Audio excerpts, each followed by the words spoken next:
Man. All right. LDWMMAC. This is your boy, Coach Sheldon Harrison. You're live on the Coach Sheldon Harrison Combat Sports Show Live. Well, bad news, man. And shout out to my sister from another mom, Sports Princess. She know I love her to death. She's an amazing person, and I'm glad to know Sports Princess. Man, this pretty. This. This is. I'm at a loss for words, man. Julianna Pena, she's forced out of UFC Columbus with an injury, and this is the big return of Julianna Pena since her last fight versus Nico Montano. And, Julianna Pena had been on maternity leave for a while, and, she's just getting her rhythm back, and I'm wondering, man, what happened, Years ago, Julianna Pena had a very bad knee injury, and it was pretty bad. And I'm hoping and praying that this is not a recurrence of her knee injury, I'm going to reach out to Julianna. Actually, I do have a phone number, and I got her phone number from her when, I got the interviewer, and I'm just going to reach out. Now, even if she told me what was wrong, I still wouldn't put it out on video, unless whenever Julianna's ready to disclose it, then she will. But it's undisclosed. But I'm thinking it may be that knee, and I hope it's not that knee, but it's just something, man, that's always kind of nagged Julianna Pena. In the past, I wasn't a fan. When I first heard about who she was and I started following Julianna Pena, I wasn't a fan at first. But then, I don't know. I guess I began to understand Julianna Pena. Like, I literally began to understand who she is and why she was doing what she had to do, Julianna Pena wasn't sitting around complaining. Okay, she said, hey, the UFC don't promote me, so I got to do it my damn self. That's what she said. Julianna Pena said, hey, the UFC, they don't promote me. I got to do it for my damn self, Because if I don't promote myself, then they're not going to do it. And Julianna was right. She was right about all of that. And so she did what she had to do to get her name out there. And for the most part, it worked. I mean, Julianna Pena played the villain, and she did a pretty damn good job playing the villain. People just didn't like her. I didn't like her. But when I really figured out that, she was getting the royal, F job done to her, I began to find out that, Julianna Pena is a special fighter.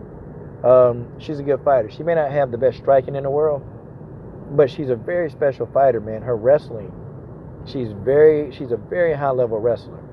And, I've grown to be a fan of the Venezuelan Vixen. I don't know, man. I just hope this don't set her back too long, because I want to see Julianna Pena get up the top of the ladder in the bantamweight division. And I was convinced that had she beaten Aspen Ladd, I was convinced that Julianna Pena would have been deserving of the next title shot. And Julianna Pena, she went in there and she took smoke. She had to fight Valentina Shevchenko to get a title shot back then. She had to do it. And, none of these other girls, they don't have to take these kind of risks. Julianna Pena took a lot of risks back in the days, man. She took a risk when she fought Valentina. Because Julianna, she could have turned that fight down. She could have said, nope, I don't want to fight. And she could have took an easier route to try to get to the title. She could have. Well, she could have waited till Valentina actually had her fight, for the title. She could have let Valentina fight somebody else. She could have fought somebody else. And Valentina probably still would have gotten a title shot because she beat Holly Holm. But Julianna Pena could have just let everything play out and then, beat some no-name opponent and then get a title shot. She could have did that, but nope. She chose to get in there. She chose to fight Valentina. She chose to get in there and fight her. And I got a lot of respect for the Venezuelan Vixen because she was willing to go in there and take a tough fade. Then when she comes back off maternity leave, she takes a tough fight, a short notice fight against Nico Montano. Now, Nico Montano, I was hard on Nico Montano. I wrote, but look, Nico can fight. Nico Montano can fight. She might have been running and she ducked Valentina. But you put Nico in the octagon, Nico Montano, she can fight her ass off.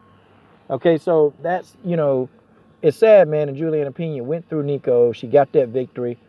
And I felt like her beating Aspen Ladd would have set her up for a title shot. So now, I don't know. And Aspen Ladd don't get a fight either, but I don't really care nothing about no damn Aspen Ladd. I don't care nothing about no damn Aspen Ladd at all. Who cares? Well, and I figured they would try to, maybe put Aspen Ladd in there with somebody else. But really, who do they have? Everybody's occupied. Like Marion Renault, she's getting ready for Ketlin Vieira. And you just got like a whole host of other people in the bantamweight division that they're not ready. Irene Aldana, she could have been a short notice fight. Okay, but I think, me and my humble opinion, I think Irene Aldana is about to get a title shot against Nunes. But Nunes, she got to go in there and beat Felicia Spencer at 145. Then Nunes got to drop back down to 135. So I don't even know how long Nunes can be the champ. I don't know how long she's going to be able to hold that up. I think Nunes probably is going to have to give up one of those belts. And I'm pretty sure that either she's going to give up that 145-pound belt, okay? She'll probably end up giving it up because Nunes don't want to keep going up and going down in weight. I know she don't want to do that. Or, they'll strip her. They'll do one or the other. But I don't know, man. This is really a sad time. Yeah, man. Yeah. Well, you guys tell me what you think, man. In Venezuela, Vixen, keep your head up. I know you follow me sometimes on the channel. Just keep your head up. Definitely support you. Support what you're doing. And hopefully you do come back and you're ready to roll. Yeah, I was wanting to see Julianna Pena whoop ass Milan's ass. I was ready for that fight. But it's your boy Coach Shelton Harrison. I'm done. What are you waiting on? Subscribe to the best women's MMA platform on YouTube.